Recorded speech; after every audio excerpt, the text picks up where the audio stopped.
take you on a quick tour of the area where I got footage of the dog man. Now this area, even to this day, still gives me the creeps, but I've got my sidearm with me, and I'm going to go into this area and kind of give you a tour and overview of where I spotted the dog man on both occasions back in this area. This is a very narrow horse trail. The foliage is going to be very close to me. It also leads out to the isolated island where the dog man came up behind me and looked at me for a few seconds. So we're going to go into this area, we're going to look around and kind of give you a first-hand look at the area where the dog man. Hello, this is Scott Carpenter. We're getting ready to enter the area where I had my dog man encounter. The first area I'm going to go to is the feeding station that I had set up for the Bigfoot. This is where we had first contact with the dog man. He raced up behind me in some brush and an old blowdown. Ready to take you in there. Right here is a little trail leading in. It goes back over here to our right. I actually found a dog man footprint on the skirts of this mud hole. This mud hole is dry now, but when I found the footprint, it was still wet. It was wet, and so the dog man had walked around the edge and left a 11 to 12 inch footprint. Okay, 2 years ago, this area here was the feeding station for the Bigfoot. As you can see, I've abandoned it and it's kind of been tore up.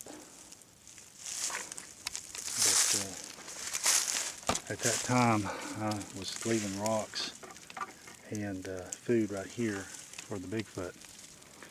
The dog man was actually located in this blowdown right here, standing in the very back of it. As I made my way around here,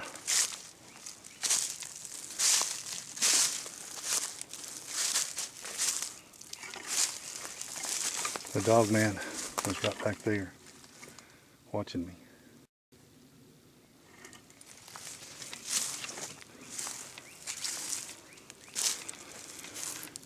This is what always gives me the creeps. It's an old well, and so deep dug wells and paranormal activity seem to go together.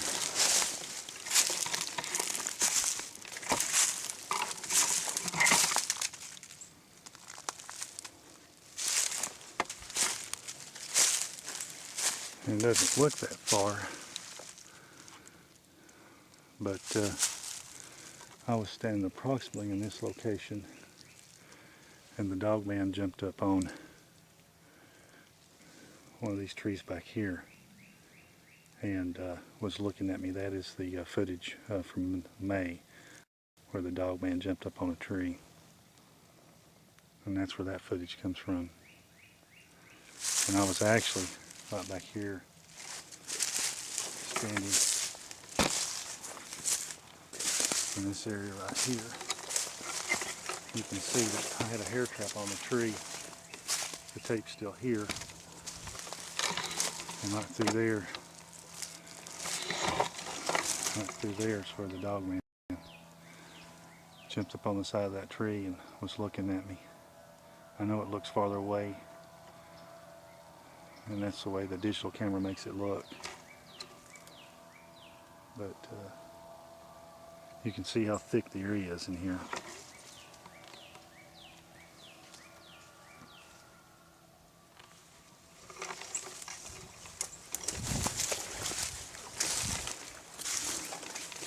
So basically,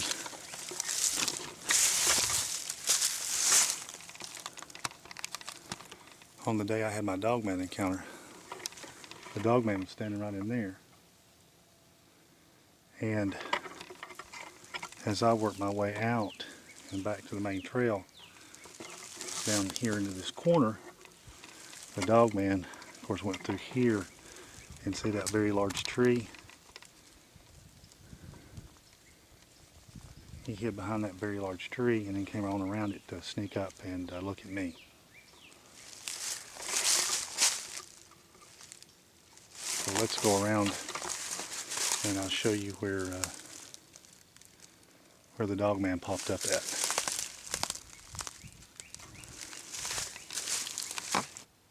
Okay, I'm back out to the main trail. I'm going to follow this trail down to the island crossing. The dog man was in here and he was paralleling me all the way up through here. So we're going to walk this trail right here. This last few bits, you can see how thick it is.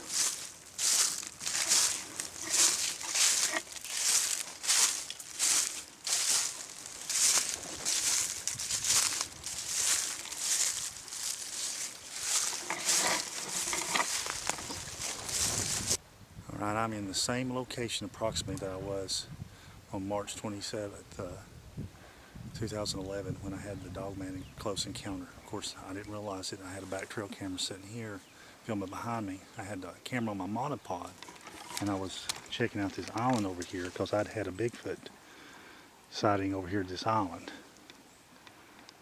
So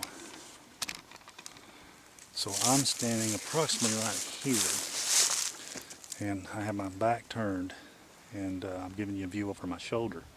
And I'm concentrating on this island. And while I'm doing that, unbeknownst to me, in this area right here, the dog man raises up.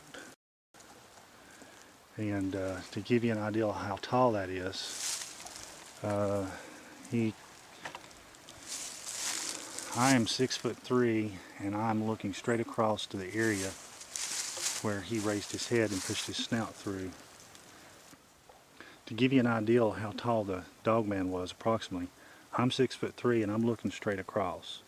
And you have to remember that the back trail camera was on my shoulder. And if you look right through there, I'm trying to point. Those are the two cedar branches and foliage that the dog man pushed his nose up through. So that little hole, that area right there is where the dog man raised up and was watching me. And then as I turned my shoulders, because I was like this, filming this way, and I did this deal to turn around this way. And as I turned, he went right down into there. And then he was hiding literally right there. And that is approximately 4 feet. I say again, that is approximately 4 feet away from me. This is very close. And he was just right there. At the time, this tree that you see here was not here. This tree had not fallen. So there was nothing between me and this dog man except open trail. And that is the area where he stepped into, raised up, watched me, and then as I spun around, he the approximate size was 6 foot to 6'5". There's the large tree that I pointed out when I was over here, but this is the exact area where the dog man rose up and took a look. I hope this gives you an idea of how close the dog man was to me on that day. It was just unbelievable. He was literally could have reached out and grabbed me, and probably fortunate that he didn't for whatever reason. But the dog man was literally right here in this area here watching me, and I was standing right there. And as you can see, that's just a few feet. He was right in there. And that's a little bit too close for comfort. That's all I have to say about it. I hope that helps you understand the situation in here and gives you an idea of what the area looked like and what was happening on that day. For me, it was just a normal day. I hope you enjoyed this video. I hope it was enlightening and entertaining and informative.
Hey guys, so I wanted to do a video. I still get a bunch of questions, and a lot of people have trouble believing that these things come close in.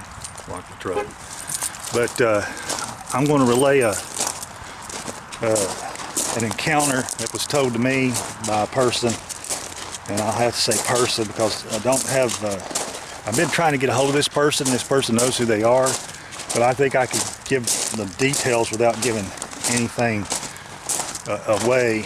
But if the person who told me this encounter sees this, I wish you'd contact me.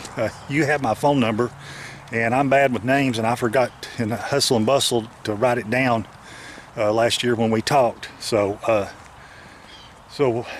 what's going on, or what the deal is I'm pretty close to an airport, to our airport, and this is a semi-rural area. I'm on the lake, and this person, they have private property that's adjacent to where we're at, and they were running, and they used this property to run on and exercise on. So I'm going to show you this right here. You can kind of see there's just a public walking track here. It's on the lake, and we're just right up from the, you can see the roads right up there. And then of course this is public property. We're going to walk down here, and so anyway, I was at the Gatlinburg Cryptid Conference, and and we it was over, and it was the hustle and bustle of it, the hustle and bustle, and everybody's packing up and shaking hands and saying our goodbyes and everything, and just trying to get out of there. And this fella brings this person up, and this person comes up to me, and the guy says, "This is Scott Carpenter. This is the guy you're looking for." And so this person shook my hand and said, "I have been trying to get a hold of you. I've got a story to tell you." And I said, "You do?" And the person said, "Yeah, well, actually, it's about Dogman, and an encounter I had a couple of years ago, and I've been trying to get a hold of you, and this is not my thing. And I saw that you were going to be speaking here, and so I came here to talk to you. So I said, come on over. Let's go. Let's talk." And so I'll walk over this way so you can see the area, or close to the area. So anyway, this person said, described where they were at, and basically this is private property off the walking part. And so the encounter happened right over in this area right here.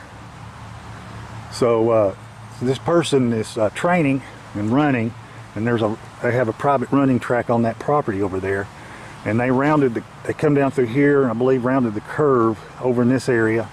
And the person said they've been doing this, there's houses and stuff, there's a community right over there.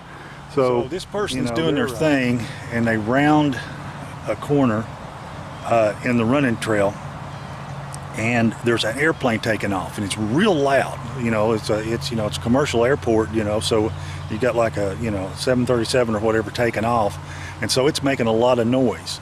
And I think this allowed this person to get the drop on this Dogman. So this person rounds the corner, and I guess if you can imagine the way they describe it, they were in the woods, and there was an open field beside him. It was like in a corner, like right there, and you can see behind the building. And so this Dogman was sitting there watching the airplane. And so the Dogman's watching the airplane, do this thing, go overhead. And then when the airplane goes over, and the Dogman is, no longer distracted, of course, the person is within about 30 yards or closer, and is already starting freaking out. The thing turns and looks at the person, and the person it's got a shocked or surprised look on its face, and said that description-wise, physical-wise, it was standing on two legs. It had the lower body. The legs were much like a canine, and they were bent just like a canines were bent, except it had longer feet, and the legs had, you know, looked more, it's kind of like they were canine, but it had calves and thighs and stuff like that. It had, they described it as having the trunk, the upper body of a man or a person, because it had, you know, chest muscles, shoulders. The arms looked more human, and it had like the hands, if I remember correctly, said that they looked like raccoon hands, that they had, you know, they weren't canine paws, they were hands, but they looked like a raccoon's hand with claws on the end of them. And then of course it had the longer snout, you know, looked like the traditional werewolf. And so this person's freaking out now and losing their minds, you know. There's a fence, and the person said that the thing squatted and leapt, and it, you know, just like you would think a dog would, and it leapt about 30 or 40 yards over the fence and into the field, and then ran across the field like into the woods. So like in this area here, it would have jumped over and then at an angle kind of up and then back into the woods. So this person's freaking out. This is, like I said, about 2 years ago. And so what this person did was they called Tennessee Wildlife, TWRA. It's Tennessee Wildlife Recreation Association. That's our game wardens here in Tennessee. Well, this person called everybody they could think of calling. They called the police, and they told this person that they were crazy. And so they got a hold of the Tennessee Wildlife Recreation Association. That's the game wardens here in Tennessee. And the wildlife officer was like, did you see a Sasquatch? Because when this person started describing it, he thought that's what this person had seen. And this person said, no, it wasn't a Sasquatch, it was this dog-looking creature. It was like a werewolf. And he told this person that they don't deal with that sort of thing, and that he was sorry, but they just don't deal with things like this. So it made this person even angrier, because he kind of hurriedly got this person off the phone, and the more this person thought about it, the more concerned and upset this person was, because this is a community, they have animals, they have children. And this person was really upset because they have, in the community, they have children and dogs and families, and this person's just seen an 8 or 9 foot tall, you know, for lack of a better word, dog man, werewolf, whatever you want to call it. And this person is extremely concerned, extremely upset. And this is a driven professional individual who's not going to be, told no. And so this person called back again and got a different wildlife officer. Now here's the interesting thing about the story. That this wildlife officer, he said, this wildlife officer was very patient with the person and listened to everything this person had to say, and explained that they just didn't deal with these sort of things. They do have some organizations, they recommend people who have Sasquatch stories or Sasquatch encounters, but this type of encounter, a dog man, they don't have any expertise. And the wildlife officer was trying to get this person off the phone nicely, but was very understanding, this person said. But at the end, the wildlife officer asked this person, I can recommend you get a hold of one person, and that person is Scott Carpenter. He knows something about these things. Try to get a hold of him, and he lives in the area. Now, I have no affiliation with the Tennessee Wildlife Recreation Association, none whatsoever. I had a couple of friends years ago that were wildlife officers that I have not even maintained contact, and I wasn't even doing any sort of research, quote research. I wasn't into this then. So without, I guess the bottom line is Tennessee wildlife officers, at least this one, are aware of me, aware that I have videos of Dogman and other cryptids, and actually recommended this person contact me. And so that's why they were at the show. So that's why they were at up there in Gatlinburg at the cryptid conference to come find me, because this person was not into cryptid, Bigfoot, and all that. And you know, there's a gazillion Scott Carpenters in the phone book, and really didn't know where to look. And then, like I said, it got a lot of publicity because of the Bigfoot conference, and saw my name as going to be a speaker, and this person came to seek me out. So I thought that was really interesting that the officials and, you know, TWRA know who I am, have watched my videos and recommended it to this person. And like I said, this is the area. You can see we're not, you know, this is this community. There's the lakes over there. You can see the fence here. There's houses and barn, and you know, this area here, and then the airport's over less than about 3/4 of a mile that far as the crow flies.